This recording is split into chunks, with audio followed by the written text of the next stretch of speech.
Oh,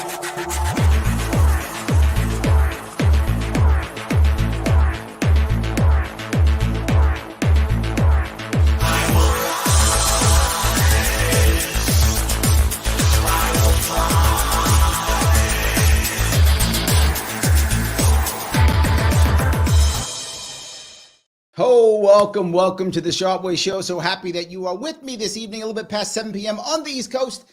And I don't always do Friday evening shows, but today I thought I should. I wasn't going to touch this issue because it could be part of a culture war, left versus right issue. And as a general rule, I try to stay away from those things. But my team kind of gave me a nudge to actually touch this issue. And thinking about it initially, I pushed back, but I think they were right. I think I should touch this issue. And it's the issue of Jordan Neely. Jordan Neely, who is the gentleman you probably heard about, who was choked to death on the subway a day or two ago. I don't remember. 2 days ago, was it? I think it was yesterday. Recently, he was choked to death on a subway.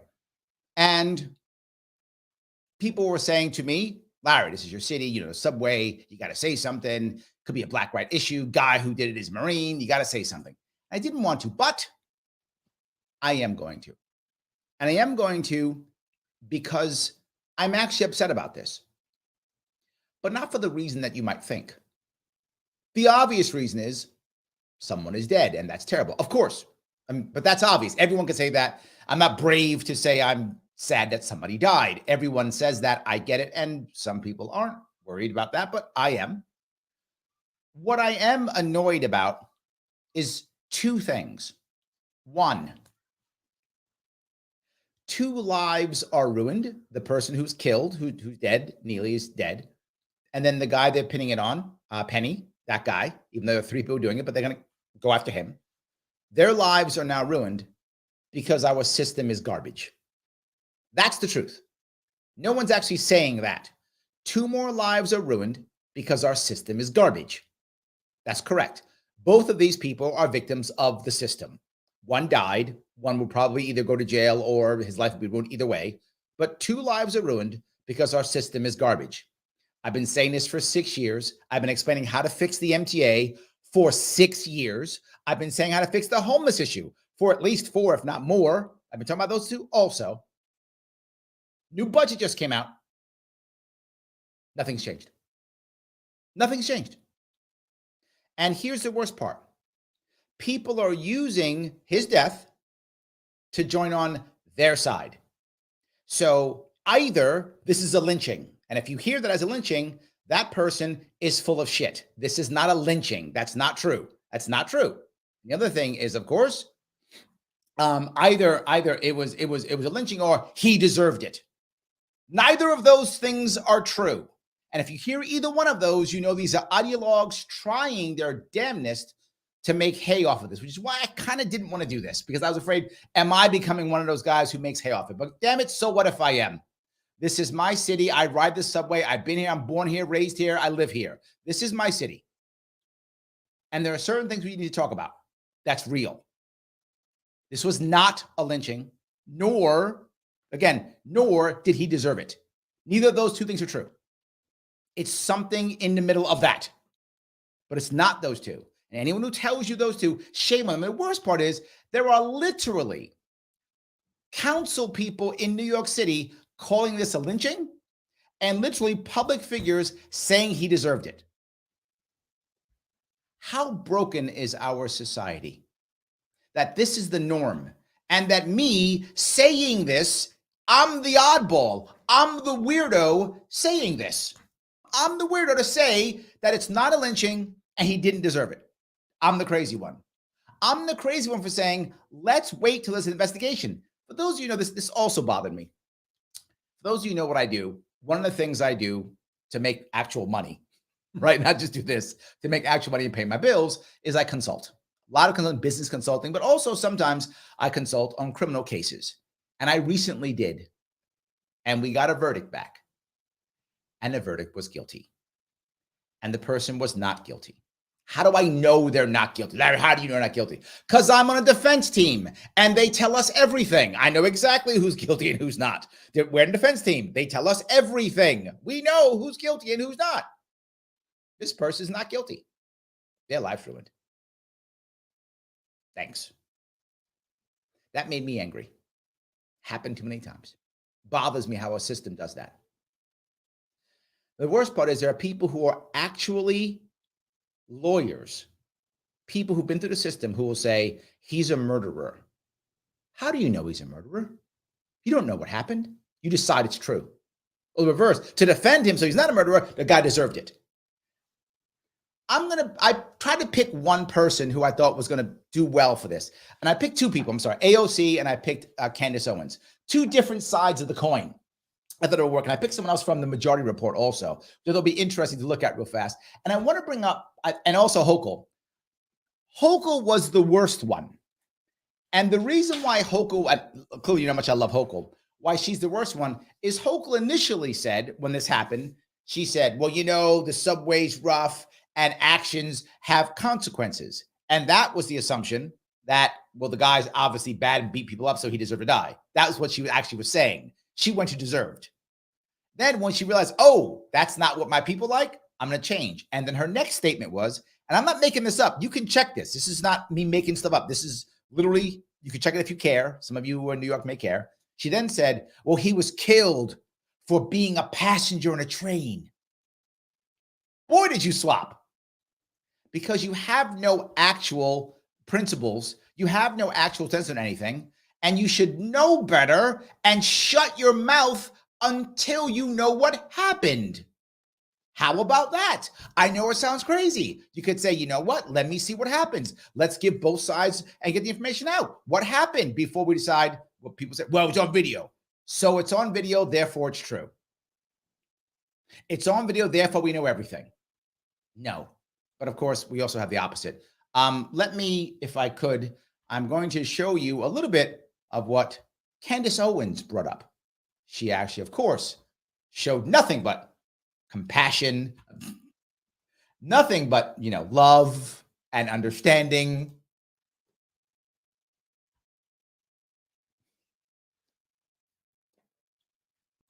Yes, it is, because when George Floyd was killed, the first thing you did was go into his background and try to validate that he deserved it. And what are you going to do now? Go into Jordan's background and find out why he deserved it. Of course you will.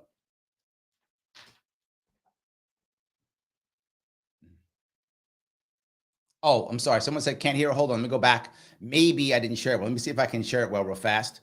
Hold on. I will give it another shot. I may have messed it up. I sometimes mess up the audio sharing. It does happen sometimes. Let me try it if I can. Maybe this is going to be better. Hold on. Wrap that up and go. That's doing it for a show. Let's see if that worked out well. So I don't know, you tell me, is this the new George Floyd? Is Jordan Neely the new George Floyd? It seems that way. People are feeling a lot toward what happened to him. How could this possibly happen? A crazy person, Jordan Neely, 30 years old, steps onto the subway and he says that he doesn't care if he gets arrested. He doesn't care if he goes to prison. He doesn't care if he dies. And of course, he has a history of, 42 arrests over the... Okay, the history was 44 arrests, by the way. And I know some of you are going to say, Larry, you don't understand. This guy's a bad guy. And he might be a bad guy. I don't actually know, but from what I saw from his background, he really was a bad guy. He was actually arrested and convicted for trying to kidnap a kid. I'm not joking. He has a terrible background. But to be very fair with anyone hearing this, it doesn't matter. Why? The three people on that train didn't know that. Now, unless we find out later, maybe it's absolutely possible that we'll find out later that one of the guys knew he was a bad guy and was scared of him, and possible. I think we all know the likelihood of that's almost zero. But if that were to happen and someone happened to have seen him kidnap a kid or knew he was a bad guy and went to get him, I would be much more open to this idea if that were true. But I think everything in reality, we don't know. And worse, they didn't know that he had this bad background. So they just attacked him for whatever the reason because of what they saw on that train. So if you're going to tell me they did it because of what they saw on the train, that makes sense. But you can't validate what they did by his past. And that's what she does every time. Last 10 years. That doesn't matter because we should still be feeling compassionate. Fortunately for the other people that were on the subway, a hero stepped up. A veteran stepped up. There are 3 people there, not a hero. I'm not saying it's not a hero, but 3 people. If you think this is heroic, if that's what your feeling is, then there were 3 heroes. If you think this was murder, then there were 3 murderers, or 1 murderer and 2 accomplices, right? So they're only picking on the one guy. There are 3 people here.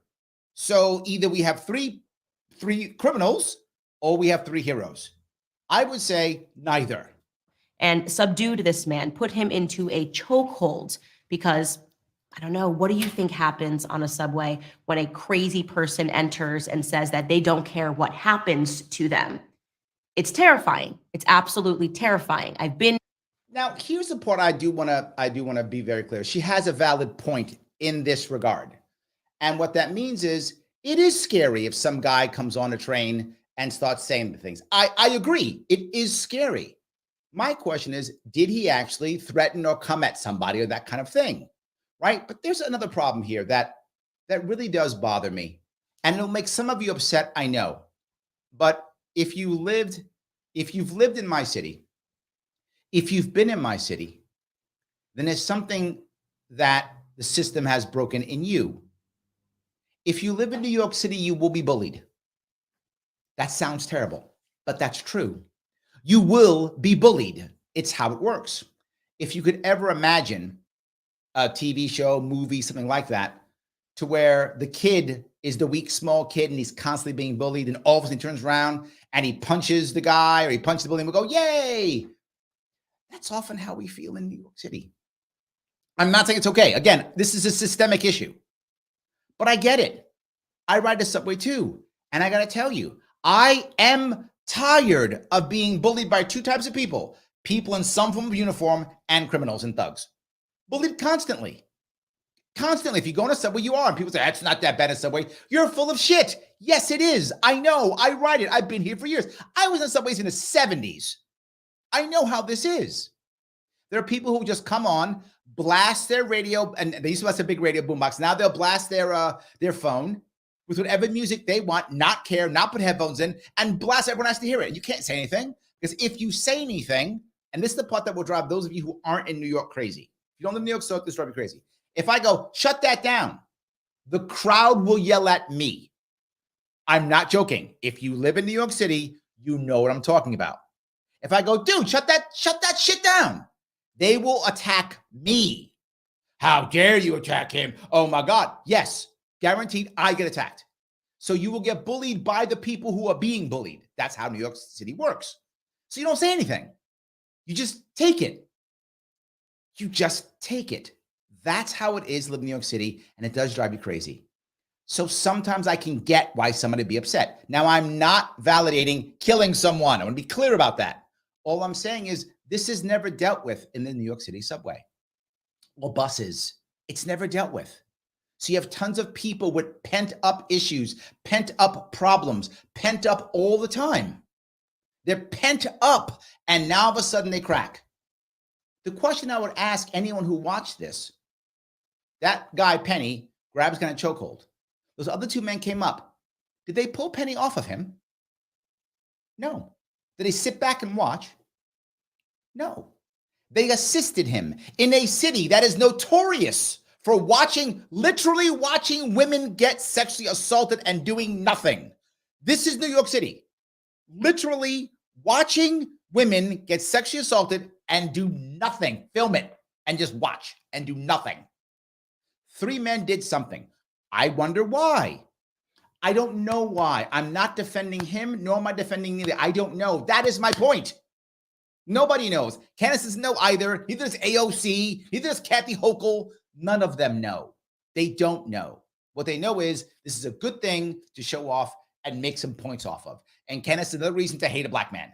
And boy, does she hate black men. So she jumped right on top of that because she so hates black men. So well done, I guess, for that, Candace. But my point is, this is a systemic issue that we never touch. So how do we know if that woman wasn't assaulted before, or the guy wasn't attacked before, or whatever the case may be? Who knows? I don't know this, and neither do you. That is what drives me crazy. in those circumstances, when you confront somebody, when you are confronted from somebody who is a crazy person on the subways. Yep. As you know, I lived in New York City for 7 years, and you don't know what they're going to do next. This is also true. This is a valid point. Before we get into more of a Jordan Neely story, let me tell you that the idea that homeless people are just suffering and all they want is some food is complete and utter bullshit. Okay, what she just said is complete and utter bullshit. You cannot, and again, if you know the homeless population, she does not, she has no idea what she's talking about. But if you know the homeless population at all, it is not a monolith. There are people who are homeless who are working poor. There are people who are homeless who have addiction problems, people who are homeless who have medical issues, people who are homeless because they got unlucky, people because they made a mistake, people because there are some people who choose to be homeless. They're a very small percentage, but some do. That's also true. It is not a monolith. And we're to go, they're all just hungry. You don't know. She has no idea. She just wants to find a reason to hate. She wants to validate this bad behavior, so she's finding reason to validate. She has no idea if that's true. Okay? In these circumstances, 9 out of 10 times you are dealing with individuals that are drug-addled maniacs, okay? 9 out of 10 times. I'm sure that was a scientific study that her and the Daily Wire did. I have no doubt. She absolutely has a scientific study showing that 9 out of 10 times they are drug-addled maniacs. That's what it is. I believe her completely. They didn't end up in the streets because they just couldn't pay their rent. Typically, they ended up in the streets because, as I said, they have a steep history of mental illness. They've been on drugs. That does happen. I mean, I want to be clear. I don't want to take this away. That is a part of the population. True.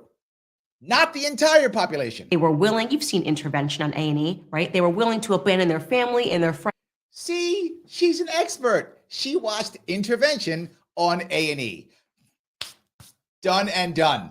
That's all that matters. Friends for the next hit. That is the average homeless person in New York City. They're not somebody to be. The average person was on A&E's Intervention. People believe her. I'm shocked on how popular she is. Feeling bad for. They are somebody to be fearful of. That is the truth. That is the truth that the Democrats on the left do not want you to acknowledge because it's coddle culture. They want you to feel bad every time you see a maniac that is threatening to harm you. Well, look, this part of that, what she's saying is correct. And I'm going to show you someone else who actually says this. I think that part of what she's saying is true. Like she's basing this on a kernel of truth and then extrapolating into kind of absurdity. But it's based on truth. It's true that there are many people, particularly Democrats in New York City, who want you to feel sorry. And I agree. You should. You should have sympathy. But sympathy so that you fix the system, not so you just keep throwing money at the same thing or ignoring it and letting bad behavior happen. And again, I'm going to show you someone else who actually agrees with, who actually validates what she just said. So a man who was a off-duty journalist, his name is Juan Vasquez, recounts exactly what took place as he was on this subway on his way to Yonkers at about 2:30 p.m. on a Monday. And this part does bother me too, because mainstream media literally cut his piece out. Right? They cut his piece out because he actually said what he saw. They just went to, these 3 guys. So they won't even say 3 guys. They won't say 3 guys because the other guys aren't white. I know that sounds horrible, but it's just true. The press likes the white-black paradigm because they always want that paradigm, the fighting. So they only talk about Daniel Penny, the white guy, against the black guy, Jordan Neely. That's all they talk about. But there were 2 other guys. One of those guys was black. One was Hispanic. So yeah, they don't cover that at all. Here is what he had to say in his own words. Take a listen. The man began shouting, quote, "I want food. I'm not taking no for an answer. He yelled, "I want food. I'm not taking no for an answer. I'm ready to go back to jail." Could someone take that as, I'm about to mug you? Could someone take it that way? Of course somebody could. What if one of those people was recently mugged? What if one of those people's family was recently mugged? What if they were afraid because they thought that? What if they saw that guy before? We don't know. So how can you say this guy lynched him? What an ignorant person you are, ideologue, to say that. Or how can you say he deserved to die? Maybe he was going to mug somebody. Okay. And maybe it was okay to restrain him. I'm not saying it wasn't. I could see this. Ready to go back to jail, and I'll hurt anyone on this train. I'll hurt anyone on this train. Have you seen other shows show you this? They don't show you that. If a guy came on a train and said those things, as a general rule, you know what most New Yorkers would do. And here's the part where I feel like maybe these guys didn't know what New York was about. If you live in New York City, this kind of stuff happens and you get bullied, which is why many Democrats aren't surprised by this. I know if you don't live in New York City, this sounds like, oh my God, he's getting ready to kill somebody. I get it, right? Particularly if you're a tourist or you've never been here before. But if you live in New York, this stuff happens like every other day. And I'm not exaggerating there's no one in New York City who doesn't know or remember this happening in their lifetime. Person doesn't exist if they live here, right? Not the touring here. They don't know. They've seen it, guaranteed. What do? We just get bullied. I remember something in New York City. And again, I know some of you go nuts when I say this. You don't have a right to defend yourself in New York City. I know you two-way people. Yes, we do. Second Amendment. The Second Amendment in New York State is the second suggestion. And in New York City, it's the second, I don't know what it is. It doesn't exist. We only have 9 amendments in New York City. Well, less than that. But we should not have the Second Amendment in New York City. It does not exist. So I know you're going crazy, but it's true, right? New York State is the second suggestion. New York City, we don't have a Second Amendment. You don't have a right to defend yourself. I'm not exaggerating. If you defend yourself, you go to jail in New York City. You must be bullied. You must accept that you will be bullied in New York City or don't live here or go to jail. Why do I tell you that? Because these people are city people. They should have expected this. I'm not saying it's right. I'm saying it is our current culture. The man got on the subway car and began to say a somewhat aggressive speech, saying that he was hungry, he was thirsty, and he didn't care about anything. He didn't care about going to jail, that he didn't care that he gets a big life sentence. And it doesn't matter if he died. Vasquez says he was scared and believes others on the train were too. That's when he says a 24-year-old rider came up behind the man and put him in a chokehold. Now, let me ask you, just think about this for a moment.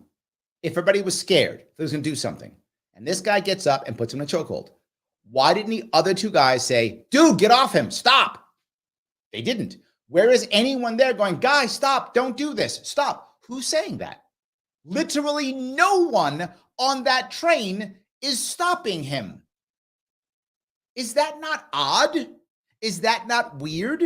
For those of you listening or watching who live in New York City, who've taken the train, if there's ever that kind of thing, what do we always do? Stop, don't do it, stop. We always stop. We attack anyone being aggressive. You must be a sheep in our city. You must be a sheep. If you're not, we don't care if you're being slaughtered. Just get slaughtered, sheep. You don't get to fight back. That's how New Yorkers act constantly.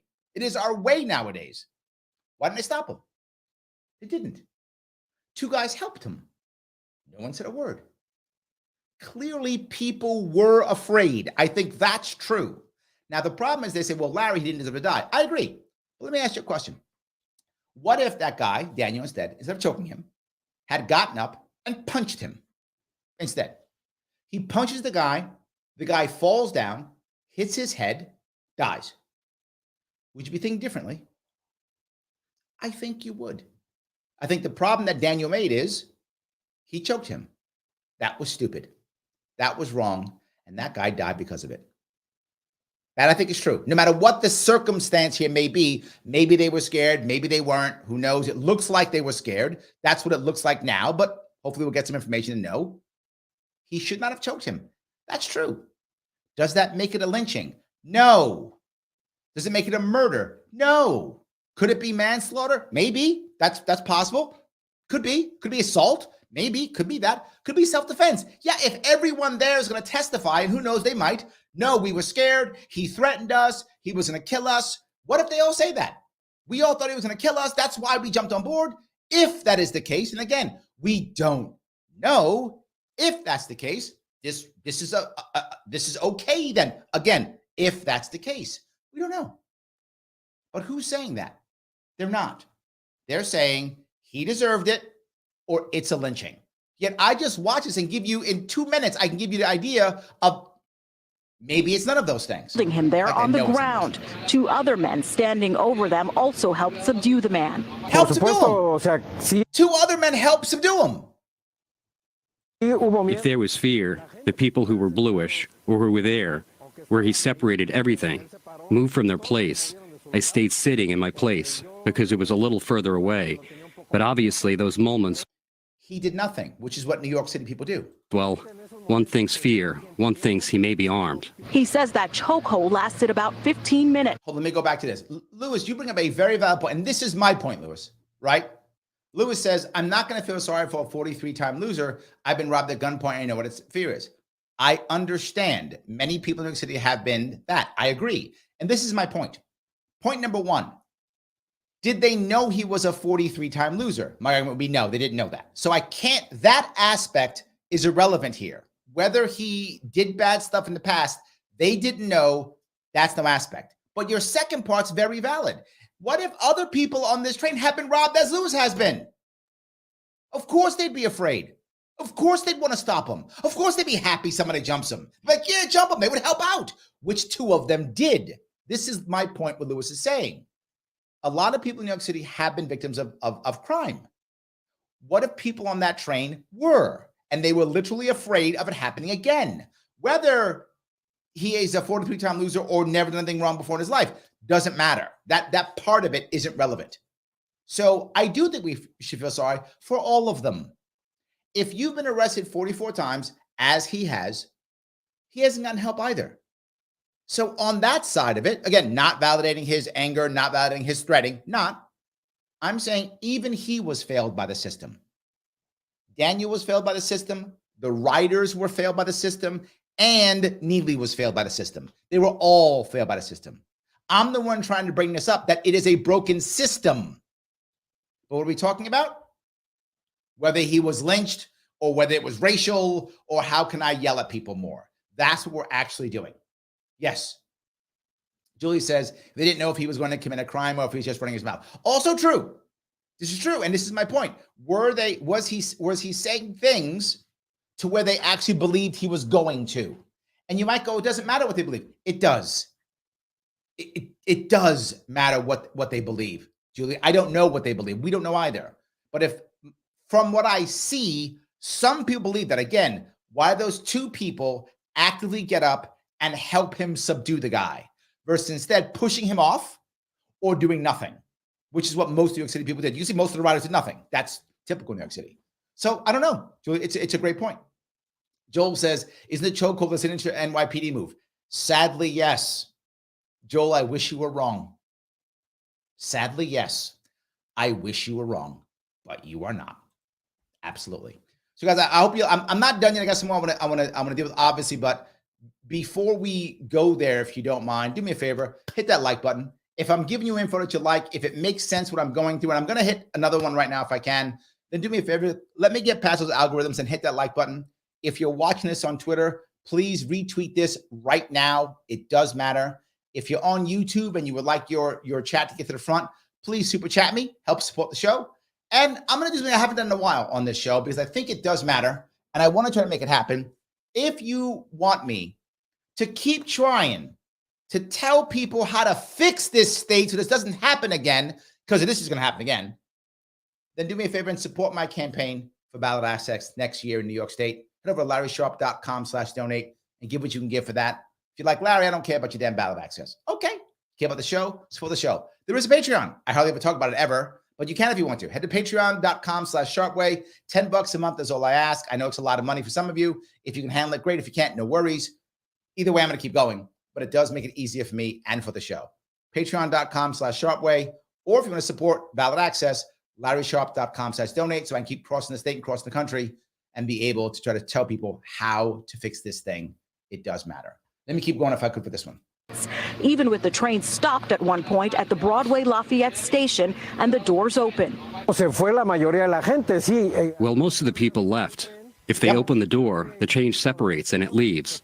Almost all the people just stayed.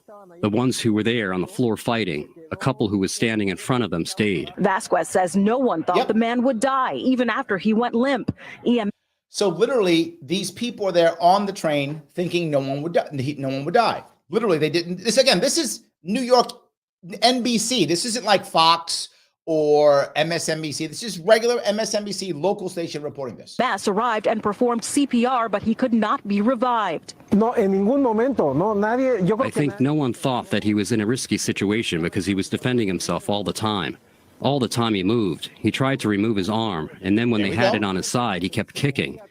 So he thought. Which means this is not a clear-cut case, which is what I keep saying. I know I keep saying this because everyone is going to say it's clear-cut. It is not clear-cut. It's not. That he's defending himself. So he said, quote, "I'll hurt anyone on this train," according to Juan Vasquez, who was there. "I will hurt anyone on this train." And Juan Vasquez says that he, a grown adult man, felt fear because a rational mind would feel fear. She's right on this this person who looked like a vagrant jumped on the plane and jumped onto a train and said that they were right. willing to go to prison, that they did not care, that they were willing to die, and that they would, quote, hurt anyone on this train. But pardon you if you think that that's rational thinking, because obviously we have politicians that are sweeping in to tell you otherwise, despite the fact that Jordan Neely, as I mentioned, I think I said 42 arrests. No, he had 44 prior. This part doesn't matter. See, she's right, then she's completely wrong. Is it realistic for someone to feel fear and act accordingly? Yes, of course. Human beings do that. But none of them knew that he had 44 arrests. I mean, unless somebody does know. I mean, I guess it's possible, but I doubt it, right? No one knew that. So no, arrests. This is all useless. Many of them subway related, including for disorderly conduct, assault, and fare evasion. But he also, by the way, was convicted of assaulting a child or something like that because he tried to kidnap a 7-year-old. That's true. So all this stuff about him is true. He was not, and this is the next, what are you going to see all the politicians show him? He was also a Michael Jackson impersonator. I'm not joking. That's also true. So what they're doing is they're like, well, the people who want this to be a lynching are just saying he was a Michael Jackson impersonator. See, you killed an entertainer. People loved him on the subway. Number one, they didn't love him on the subway. I hate when entertainers come on the subway. I can't listen to my music on my I can't listen to a book. I can listen to music on my phone because they got music on, dancing all around. I can't stand that. So people don't love that. Outside, they love that, not on the train. And he did it on a train. But that doesn't matter. Doesn't deserve to die. Doesn't mean something bad should happen. But yes, he did that. And he tried to kidnap a child. Both of those things are true. And he was arrested 44 times. All of those were true. So the question is, where was the system for him? Nowhere. Nowhere.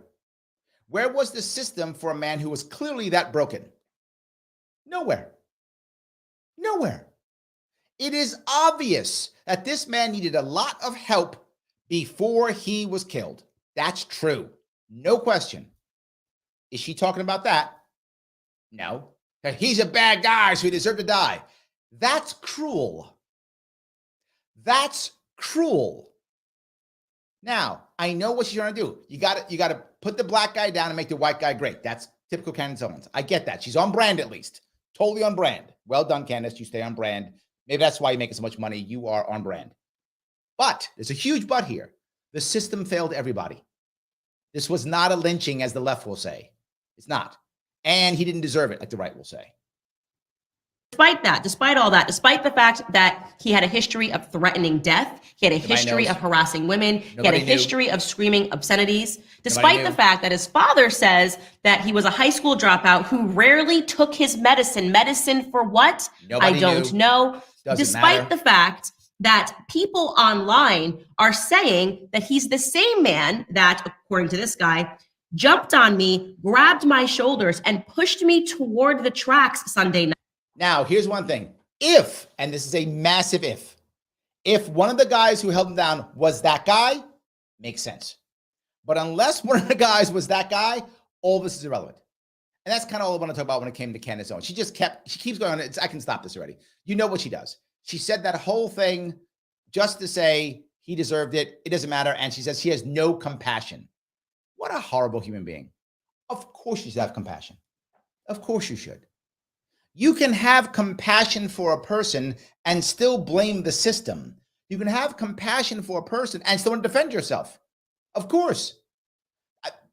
Anyone who is human doesn't want to hurt someone else, but will if they need to. Of course. So you can do both. But this one, though, if I can find this one real fast, if I get this one right, this is the left. This is from Majority Report. Let's see if I can find her name. The woman is this is Emma. I think it's Bigland. I hope I'm saying her name appropriately. I don't know if that's correct. Is Vigeland. I don't really know how to pronounce it. I hope I've said it correctly. But this is what she said, and this kind of validates in a way actually what Candace Owens said. So it's kind of funny how this one works. Listen to what she has to say about this. I was hit at one point sitting on the subway by a man who was having a mental health episode. He sat next. Now listen to what she said. I told you that everyone has a story, right? She does too. She does too. And she's like, I was hit by some guy having a mental breakdown or a mental episode. Why is that okay? Why is that okay? So it's okay to sit down on a subway and somebody has a mental episode and he elbows you in the face. Literally what happened to her. To me, and he was elbowing and kind of flailing around and hit me in the face and in my body, and it was jarring, right? The idea that I would want him to be hurt in any way, I just didn't want to be near him in that moment because. So to be clear, some guy is elbowing you in the face. You are a woman. He is having an episode and you're okay with it. I'm not joking. She is. This is what Candace Owens was actually talking about. So that's what I meant by she takes a kernel of truth and then expands it. This is the kernel of truth. This is the kernel of truth. Well, so some guys have you. No, it's not okay for someone, in this case, I don't care if I'm sexist, for a thin woman to get on a subway and have to worry about some guy elbowing her in the face. Not okay. At all. Not okay. But let me tell you, this is what would have happened. If some guy elbowed her in the face and she left, and I got up and I punched that guy, I go to jail and everyone on the train blames me. She would blame me. Literally. She would blame me. If I hit that guy to stop him from being elbowed, she would call the cops on me and testify against me. I'm not joking. You know that would happen. I would have no witnesses. I go to jail. This is why New Yorkers don't do anything. You wonder, why do New Yorkers sit around? Because if we do, we go to jail. You don't have a right to defend yourself. That's how it works. And she is the reason. I understood something was going on here. Every one of us who's taken public transit has had this kind of situation, something similar happen, seeing someone struggling. She literally admits that what I said, right? People might have thought, Larry, you're making it up. No. She says it. She's admitting, yeah, we all see it. I've seen it too, multiple times. That doesn't mean that our fear in that instance, and I was a little scared because I was hit. It's a problem. Like, it's people that need help. But my fear is not. Look at this piece of garbage next to her. It's a problem. People need help. You're okay with some dude elbowing your friend who's a woman in the face. We're going to be fine when the bad guys come, aren't we? The primary object of like what we should be focusing on right now. It's the fact that this person is in pain. She's right. And That's so true. like the politics of dehumanization privileges the bourgeois kind of concern of people's like immediate discomfort in this narrow. Okay, people are literally murdered at a rate of about 1 a month in New York City. That's not discomfort. I'm not joking. That's about right. I think it's about 1 a month or so. People are murdered in MTA about once a month. That's not like, bourgeoisie. What bourgeoisie person is riding the subway? Right?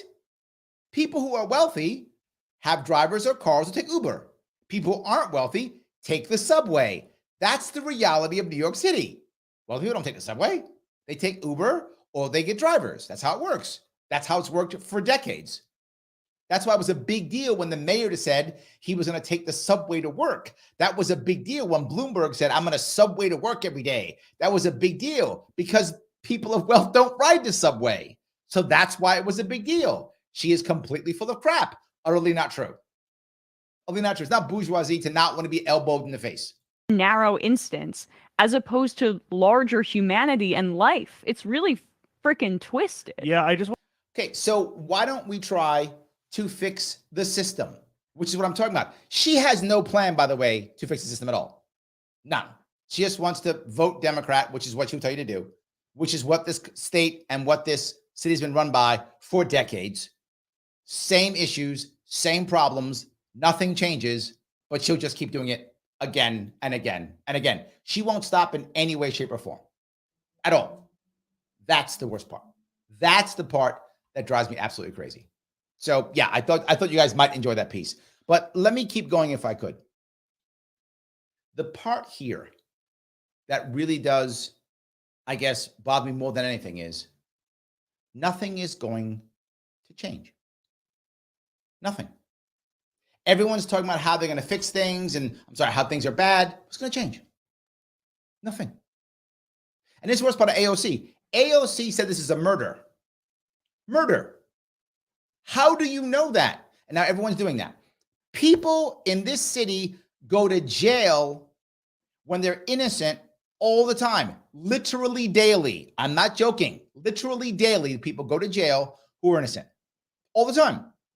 People get convicted and go to prison or plead and they're innocent. Happens all the time in New York City. I don't know if it's every day. Every day jail, that I'm sure of. Every day convicted, I don't know if that's true. But often, I'll say that. Every week, that I'm sure of. They plea and or get convicted in some other way every single week here in New York State, New York City, and they're innocent. And the first thing she does is yell, murder. What about the two guys? Are they now accessories to murder?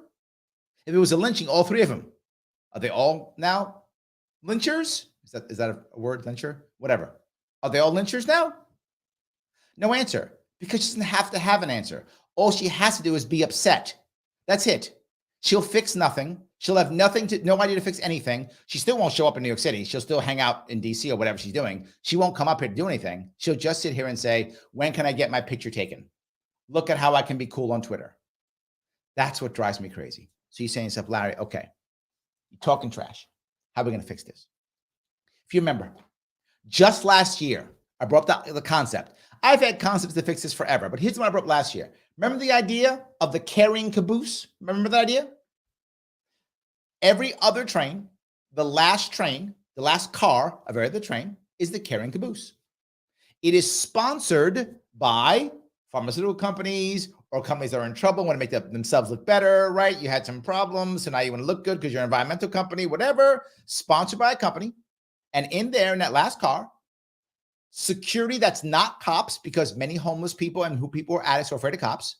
So not cops, private security, with both counselors and, of course, pharmacists if need be, are in the back of that are in that caboose, the last train, to help people who are in trouble. Period. So you're down there and you're in trouble. You don't have to go into a car and yell and scream. You just go to the carrying caboose and say, I'm hungry, I'm angry, I'm whatever. Okay, I got you. Let me help you get into the system. Let me help you take care of something. So people don't understand is our system right now. If you are working poor in New York City, as a general rule, if you're working poor in New York City, you can handle the system to where you can get housing. Not always, but it's a good general rule for New York City. That's not true in all areas of New York State. Some areas of New York State doesn't matter. You can't get into the system. But in New York City, general rule, if you're working poor, meaning you have enough people in your family who can understand stuff, who can work through the system, generally speaking, you can actually get there, generally. If you have an addiction problem, if you have a mental health problem, you can't. It's not like, well, there's housing there for them. They can't get to it. How? There's systemic reasons and forms that to fill out. They physically can't. They have addiction problems or mental illness problems. They can't figure out how to figure out the forms to get into the system. I'm not making this up. If you've dealt with people like this, you know what I'm talking about. Well, give them the carrying caboose. You have literally people there who will help them, get them in the system, get them helped out so you don't get arrested 44 times, so you get some help, so you get some food, so you don't have to yell and scream. That was my idea from last year. Just trying to fix this system that we created from the lockdowns. All of this problem comes from the lockdowns, which I also said we shouldn't do. I gave answers for the lockdowns too. No one takes responsibility for the lockdowns, which created all these problems. Larry, lockdowns created all this crime. Yes, the lockdowns created all of this crime. Yes, I said it then. I said it while it was happening, and I'm saying it now. You literally took people who had addiction problems and said, now for 2 years, you can't get your doctor or any drugs. Huh. How's that going to work out? Huh. People had mental illness problems. For 2 years, you can't get your doctors or your drugs. Huh. How's that going to work out? Not just that, you can't go home to your family or your friends. You must be isolated. Huh. How's that going to work out? You told young men, you can't go to school, you can't go to work, you have nothing to do. And by the way, we're going to make a black market because you can't buy stuff. So here's a black market. Hey, gangs, here's your recruits. Wonder why there's gang shootings in New York City. Why did everything go up? When did all the crime go up? 2020. When did we lock down? 2020. What else happened in 2020 that would make the crime go up? Nothing. That's the only thing. That's what it is. They won't even mention that. They won't mention that this is a self-inflicted wound to which they have not even tried to repair. Won't even apologize for it, won't even acknowledge it. This is a self-inflicted wound on this state, on this city, and we won't even acknowledge it at all. It is insane. And I say, well, here's how we begin to fix it. By getting people back into a system so they don't have to get arrested 44 times. I'd like people to not be arrested 44 times. That's what I would like. I would like Candace Owens to have no reason to go back and do, oh, this is why the black guy's evil, which is what she does every other week. I'd like her to not be able to do that. I have to make her some other reason to hate black men. She'll find a reason, I'm sure. But whatever, find some other reason. That would be nice, but not that reason. But we can't do that. Nothing will change. And now, if that Marine goes free, he's scarred. If that Marine gets arrested, his life's over. Either way, he's screwed. Now, if it finds out that he was a member of a neo-Nazi group or something, okay, fine, right? Okay, then he was a bad guy and good. I don't think any of that's true. I mean, there's no evidence of that he's that guy. So what is that? What was that Marine trying to do? I think we know what he was trying to do. He was trying to be good. Didn't work. Didn't work. He's trying. How do I know that? Because 2 other men helped him. 2 of the men who don't know him. 2 of the men who are New Yorkers who usually know, sit down, shut up, or you get in trouble. Shut up, don't do anything. They helped him. So even they knew he was trying to help. How can you call that a lynching and have any credibility in your life? How can you call that racist and have any credibility in your life? And that's all I see. At the same time, the guy shouldn't have killed him. Both of those things are true. Both of those things are true. It would have been better if he walked up and punched him in the back of the head, knocked him down or something. Even if he had died, it would have been terrible, but choking him out is bad. Choking is always bad. And this is the reason why, and for those of you who may not know the history, choking is always bad because of the history of lynching in America. For those of you who don't know, being hanged and being lynched are 2 different things. You may go, Larry, that's him. They're not. And I'll show you the difference. When you are being hanged, the knot is on the side of your neck. The drop falls down, the drop opens up, or the horse walks or whatever, and you fall down and it snaps your neck. As a general rule, that is a quick and generally a less painful death. Lynching, the knot is in the back and you are strangled to death. And everyone watches as you slowly are strangled to death. That image in the black community is a very strong image. So when choking occurs from a white man to a black man, it is visceral. Now, if you are black, you probably understand that. If you're not, you may not. So I hope I could explain that to you so you can see there is a visceral effect in that, if that makes any sense, right? I don't know what an equivalent is. I don't know, maybe seeing swastikas or camps if you're Jewish, perhaps. I'm not Jewish. I don't know. Maybe that's a thing. I don't know if that's true. Maybe if you're African, seeing, I don't know, English soldiers coming in or something. I don't know. I don't know what the equivalent is, but I'm hoping you see that that is visceral in the Black community for that reason. So that's one of the reasons why so many people jump to that and get upset about that. The choking thing does matter. It does affect the community more than other things. If that makes any sense. It does. So I hope that was at least clear in that regard. As if I'm giving you some information that you like, then like the show. Every time you click like, it does matter. It helps you get past the algorithms. I hope it does matter. If you're watching on Twitter, please retweet this. The more you retweet, the better. If you want to support the show, 3 ways you can support. Any way you want. You can, if you want to, super chat on YouTube. If you're watching on YouTube, it's great. Please do so. You can also go to patreon.com/sharpway. $10 a month if you want to support the show. Also awesome. If you want to support me trying to fix these things like I just told you, the plan I just gave you, LarrySharp.com/donate. Support so that in 2024 we can get more ballot access and get around this state and move those ideas as much as is possible. I really would appreciate if you could do that. I want to go on to one more, if I could. And that is the idea of New York City Council people, many of them, calling this a lynching. If you're a New York City Council person, you call this a lynching, this is your fault. Let me repeat that. If you are a New York City Council person and you call this a lynching, this is your fault. You are part of the problem.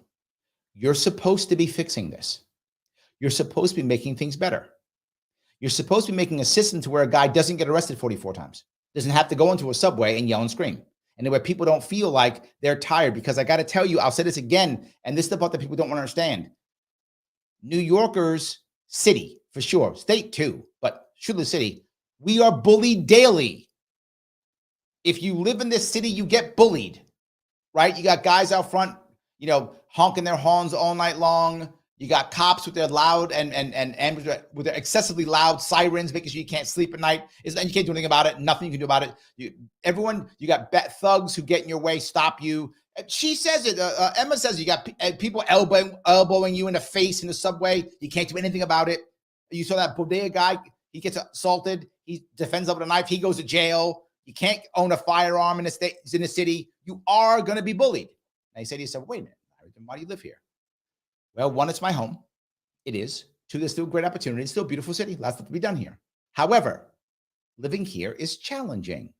I tell you all the time how challenging it is. It is challenging.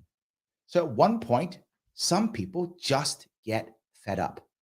It doesn't mean that Neely should have died. He should not have died.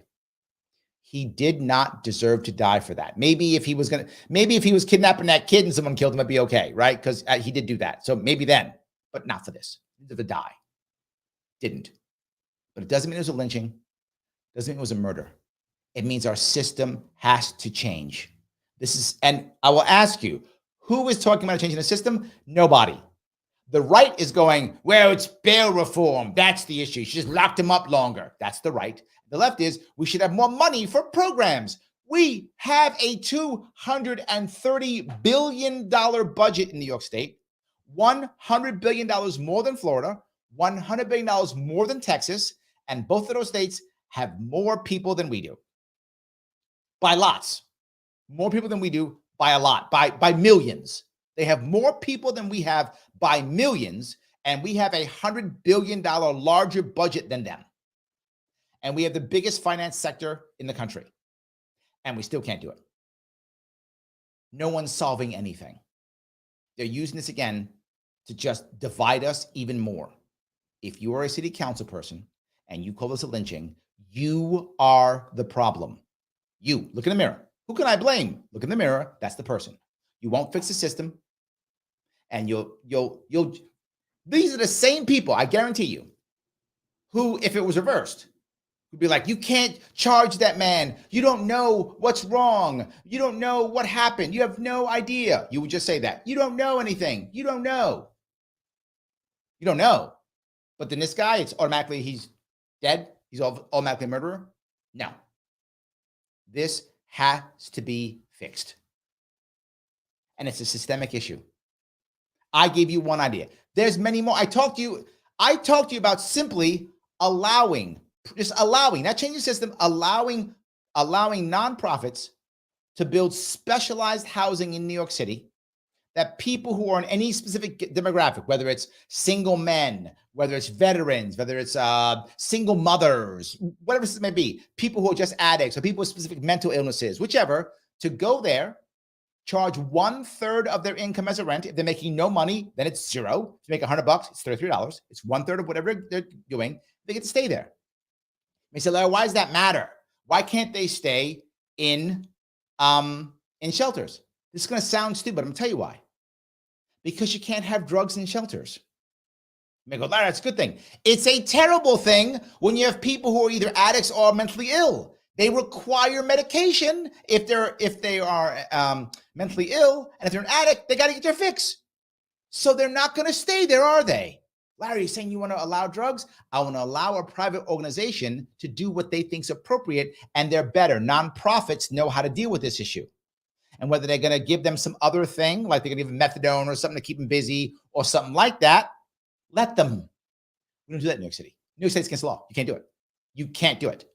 We stop them from doing it versus allowing them to try it and test it. Well, Larry, what if it fails? It's failing now. This dystopian world, what if things go wrong? They're going wrong now. Let this work. Let my carrying caboose work. Let my nonprofits creating these types of specialized housing, let them work. The worst that happens is they fail. They're already failing horribly. That's why we have this happening. And I guarantee you, within 2 to 3 to 4 months, happens again.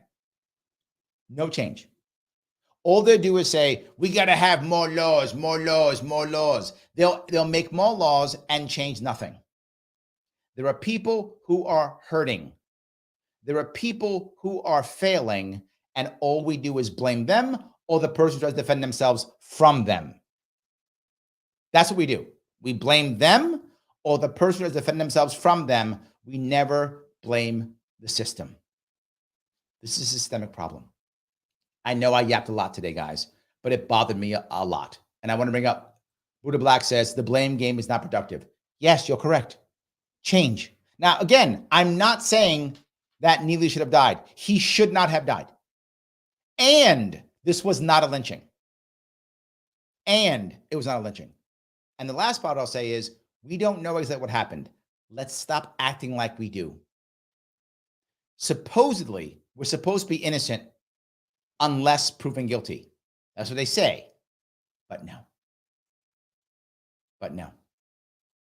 So anyway, Garrett says, funny but true. If you got the money, you don't do the subway. Yes. Garrett knows. Yes. If you live in New York City, you know how that works. The wealthy either take Uber or take cars or cabs even. They even take cabs, but often I take Ubers or cars, something like that. All the time. Garrett goes on to say, another example of the system failing in terms of mental health. Yes, yes, and yes. Garrett, you are 100% correct. That's exactly my point. Yes. Julie goes on to say, what the little I know seems the men need to help long before this incident. Exactly my point. This was repairable. This was avoidable. But now 2 lives, at least, if they don't get the other 2 guys who helped them, at least 2 guys are trashed. At least 2 lives are trashed. The guy who's dead and the people who loved him, he's gone. And then the Marine, him and his family, and other people who helped him, they're all ruined. For what? There's the worst part. Lives ruined for what? And a year from now, nobody will care. And here's the best part. Here's the part that drives me the whole thing. The best part. We just had the budget come down. We had bail reform set up, all kind of stuff going on in New York City. And you know what? I know what they were doing? They were protesting for Jordan Neely. That's what they were protesting about in New York City. For him. Justice for him. And justice for him, to be clear, this is what justice is putting the Marine behind bars. Ruining the Marine's life, that's justice. How does that help anybody? Who's helped? Let's assume they get what they want. And the Marine is a bad guy, and you put him in jail for life. Great. Is the subway any better? Does Neely come back? Is anybody's mental health better? Is the system fixed? No. Those people will get mad as they can. You know what they'll do? They'll vote for Eric Adams again, and they'll vote for Kathy Hochul again. So let me go one step further. I should go further now that I opened my mouth in this one.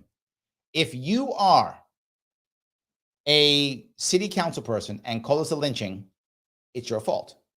Second, if you are someone who's angry about this and you voted for Eric Adams and or Kathy Hochul, it is also your fault.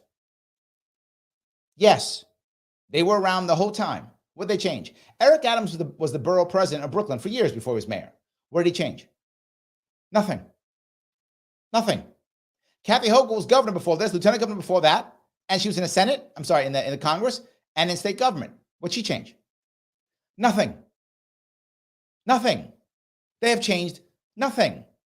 You voted for shit, and you got shit, and now you're mad. And the worst part is, you knew it was shit. It was packaged as shit. You saw it. That's a bunch of shit. And you voted for it. They give a shit. And now you're mad. Why do I have shit in my hand? You saw it. You voted for it. Now you got it. And you're mad? Look in the mirror. Look in the mirror. I gave you an option. Twice. I gave you an option. New York. I'm talking to New York. I gave you an option twice. The stuff I say is still on my website. Still on my website. And I know Kathy Hochul reads it because she literally used my talking points in her inaugural address. So I know at least her people are reading it. My stuff's on the website. You could just take it. I'm sorry, what city council person has taken my policies? None. None. Even though I have reached out to all of them, asked them to come on my show, invited them to check my website out. Not one's taken it. Why? They don't give a shit. They don't care. They want a virtue signal, virtue signal, virtue signal. They don't care. I've given them options. They don't take any of them. Have a state assembly taken? No. Has anyone taken my ideas? No. They're free. They're on my website. Just take them. I'll get behind you. I'll help promote you if you do it. Take them. I said it openly. I do policy meetings live. You could just call them and ask me about policy. I do a radio show once a week. Ask me a question. I'll tell you what to do. I do it constantly. I give you option and choice, and you keep looking at a package that literally has a turd on the cover, and you keep buying it and wonder why you got a turd in the pocket. You put it in your pocket. You could just stop. Just saying. You could just stop. If you want to help me to keep going and not keep voting for shit. He's a lot of shit today. Anyway, a little upset, as you could tell. I'm bothered by this because here's the real reason why I'm bothered. I'm going to come clean. I'm going to come clean. And I usually do. I probably talked too long because now I'm going to say something I may regret. But I'm doing it anyway. I don't care. I'm really upset because this makes me feel like I don't belong here anymore. That's truth. That's the reason why I'm so upset. I didn't want to say anything. But it's true. I feel like I don't belong here anymore. I feel like the people who I care about, so many of them have left. I was out last week. I did a lot of events last week across New York State. And one couple came to one of my events. I had several couples come to my events over that last weekend. And one came for one reason. And if you're listening, I love you. Thank you for coming. I'm not mad at you for what you did. I know there was love in what you did. But it did bother me. They came to tell me that I should leave because they were leaving. Now, I know they did it because they cared. And if you're listening, I'm not mad at all. You did it from love. You meant good. You meant well. And I get it. And thank you for coming. Please come again to one of my events if you can. Please. There's no anger here, no upsetness, nothing but love. I know you weren't trying to bother me in any way, but goddamn it bothered me. Came to my event to tell me, Larry, give up. It's not worth it. The state isn't worth it. The city isn't worth it. Just go. We're leaving. You should leave. Now, I get those comments all the time. But to physically show up at my event to tell me, wow. And it bothered me a bit. I kept going as I always keep going. I didn't do anything. But then this happened. And I'm like, this is a Marine. And yes, I'm biased. I'm a damn Marine. So yes, I'm biased and it bothers me. Of course it does. I'm biased. Yes. So Marine's life is ruined, who was trying to be a hero. I know he was trying to be a hero. He made a screw up. He screwed up. There's no doubt. But he's trying to be a hero. Finally, people stepped up in a city where nobody steps up, where we're just when we are just a bunch of sheep who just sit here and get bullied every freaking day. That's what the city is full of. If you get bullied by someone in a uniform or a criminal or a thug, you just get bullied all day, all the time. Someone steps up again. Whenever someone steps up to defend themselves, they go away. And now I have my own people, meaning my own people who are supposed to be my politicians, my city council people, doing exactly what they shouldn't do. Just jumping on either side. It's all a lynching. It's all murder. When they're the ones who go, don't put people in jail, bail reform. But now he's going to jail. He's a murderer now. You don't even know what the hell happened?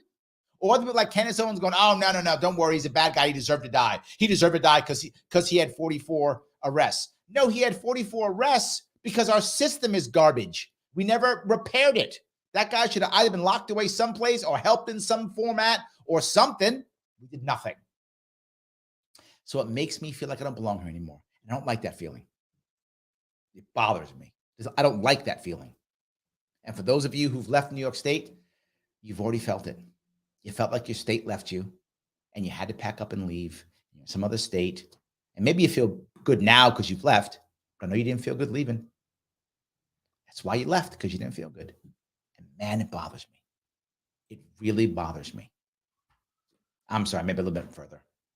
It just, yeah, absolutely. Scott says, I'm with you here. Thank you, Scott. You get it. Yes, absolutely. Space says, I completely agree. I love New York City. Now I can't wait to leave. Yes, absolutely. Yes. Paula says, thought of you when I heard this story and figured you would talk about it. I didn't want to because I don't like saying things when I'm emotional upset because I feel like I'm going to say something wrong and I'm going to regret something. And I always think, think before you talk. But man, I'm bothered by this. I am. I'm bothered by the way this works. I am. So Laura says, this is the same in my town in California. You know the feeling, Lars. You get it. You know the feeling. Yes. It makes me feel like I don't belong here anymore. I don't like that feeling. I mean, this is where I am, right? I mean, I don't know. Anyway, Joe says, I stole Larry's policies many times in my campaigns. Please keep stealing, Joe. Please don't you dare stop. Steal away. Yes. Steal them all. And when you steal them, they're yours. They're not mine anymore. They are now yours. And I will tell everyone, they are yours. Please. That's why I do this. Why would I punish myself like this? Why would I punish myself like this? Because I want actual change is why. I don't care who does it. I hope it's me. That'd be awesome. But Joe, if it's you, good. I don't care. Lars, it's you, good. Do it.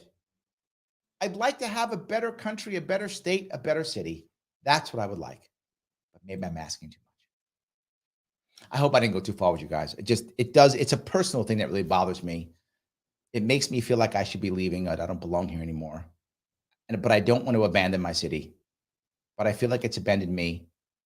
And I guess a part of me, this is going to sound crazy too, but geez, just like you guys give me therapy lesson today. I'm a therapy session today. Part of me saw myself in the Marine. It's true.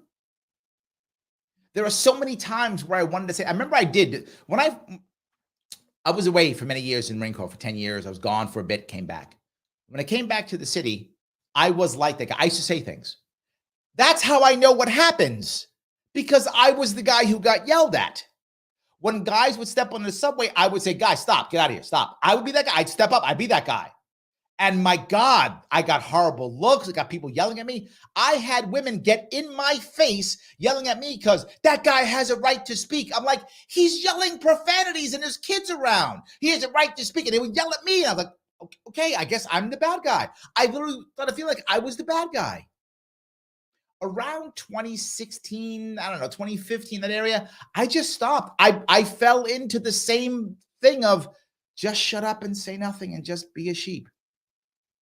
For those of you who know my story, in 2017, I was going to leave New York State. I was going to move to North Carolina. I was done. I was out. I'm like, I'm done. I can't do this anymore. I'm leaving. And I went to North Carolina. And for what I do for a living, I need a big city around me. It's one of the reasons why I stay in New York City. Lots of business for me, big business for me. I can make lots of money doing consulting, one of the reasons why I stay is cash. To be very full with you, one of the reasons why I stay is money. There's no way I could do this, do other things, and still make enough money to survive and support my family and live in New York City, right? So I need big business to pay me my big consulting fees. So I thought I'll go to Charlotte. Charlotte's a big city in North Carolina. I'll go there. I went down there in 2017, and I saw, oh my God, in North Carolina, I could sell my shoebox of a house here, sell my shoebox, and buy a mansion in North Carolina and have less taxes and live better. And I was like, oh my God. But I think maybe it was my personality, maybe it was the Marine in me, that instead of me packing up and leaving, I got angry. And I was like, why does my beautiful state suck so much? Why does my amazing city suck so bad? Why? Why do I have to leave my family and my business and my friends and my home? Why? Because my government's a piece of garbage? I'm going to go back, run for governor, win, and fix this state. That was literally my thought process in 2017. Not the brightest, or perhaps maybe a little bit too optimistic, yes, but I'm just telling you the truth. That was my thought process in 2017. And people who know me know that was my thought process in 2017. And I ran for office. Clearly, that didn't go as planned. I didn't win. But crossing the state again and meeting everybody and seeing things is I really began to see how bad it was. And I thought, no one else can do this. I'm the only guy who could take a year and a half off. And again, because I can get big consulting fees in New York City, so I took a year and a half off when I ran in 2018. I didn't work for a year and a half. Imagine my bills, right? I live in New York City, wife, 2 kids. Wife does not work. You can imagine my bills. I was in debt when I was done with that race. Of course I was. And I don't say that for you to feel sorry for me. That's not why. I don't care. I knew what I was doing. Don't feel sorry for me. I did it. I tell you this so you know how dedicated I was. That's the purpose of telling that story. I was prepared to go into debt to make this work. And I did. And I got myself out of the debt. So I appreciate it. That's nice. Got it out. But it doesn't matter, right? When I ran last year, I didn't work. Again, I went into debt. Doing it again, trying one more time. And this time I got sued off the ballot. I tried again. And I want to try to get ballot again, which is why I'm bugging you for the LarrySharpe.com/donate so that I could make some more cash. Because again, I'm going to not work if I do this again next year. So I do this again. But when this stuff happens, it makes me feel like I should have gone to North Carolina. It makes me feel like I screwed up staying. Because it makes me go back to those times on the subway. And again, what I'm telling you happens is because it happened to me. I physically saw it happen. And I watch other guys do it. Like I'll see somebody say them, I'm like, oh, he's in trouble.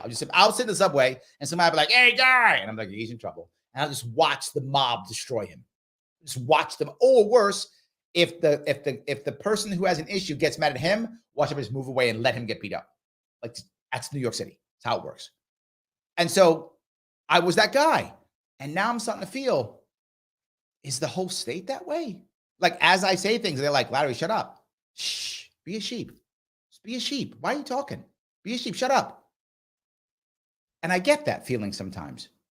When I go on other podcasts, when I talk to people sometimes and I say, we should fix the system, they go, shut up, you're a racist. What? Shut up, Trump is evil, or shut up, Biden's stupid, or shut up, Trump is our savior, or whatever, left or right, whatever it is. Larry, shut up, stop doing this. Follow my left or right talking head who tells me what to do. And that's the answer. We got to either own the lib or own the Trumpster. And that's the only answer. So I guess this struck a nerve for me. That makes any sense. I am just human, guys. I am just human. And this one kind of bothered me. It's kind of obvious, isn't it? Yeah. Anyway, click that like button, guys. I would appreciate it. Please do it.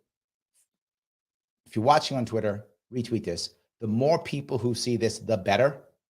And you and I both know that, oh my God, are we shadow banned everywhere? You guys have to help me here. You got to. I will ask you, is anyone else saying what I just told you? Is anyone else saying what I'm saying? My answer will be no. They are taking left or right side. No one's giving you actual solutions to fix these things, to make things better. No one's saying both sides are full of crap and just taking advantage of this to make you angrier and to make our divides even deeper. I'm the only one saying, let's not do that. Let's actually help people. If that matters to you, then damn it, click that like button, subscribe, do all the clicks. The clicks are all free. Do all the clicking. It's all free. Just do it. If you've got cash, then please support me one way or the other. support my third attempt at ballot access here in New York State to get a damn independent party in the state. Go to LarrySharpe.com/donate. Give what you can give. If you can get me $25 a month, that's a home run. If you can do it, if you can't, whatever you can do, please help out. If you can do more, do more. If you got the cash, please do it. If you want to support the show, you don't care about ballot access. I don't know why you wouldn't, but if you don't, you can support the show also. I got a Patreon. Haven't talked about it in a long time. Bringing it back up now. Patreon.com/Sharpway. Why? Because next year, I'm not going to be working again. Next year, I'm taking this on the road and I'm heading across this state and I'm going to get us ballot access so that we can change this state and change this nation. We're going to be doing it. So get behind me one way or the other. But no matter what, do the clicks. That's free. No matter what, do the clicks. Either way, it does matter. So, guys, I want to say thank you so much for giving me a few moments. Thank you so much for hearing me talk my trash about my city. And I hope you see that left versus right is just making us less and less happy. We can fix this thing if we focus on actually fixing problems. I hope we will. Guys, have a great weekend. I'll be back here on Monday.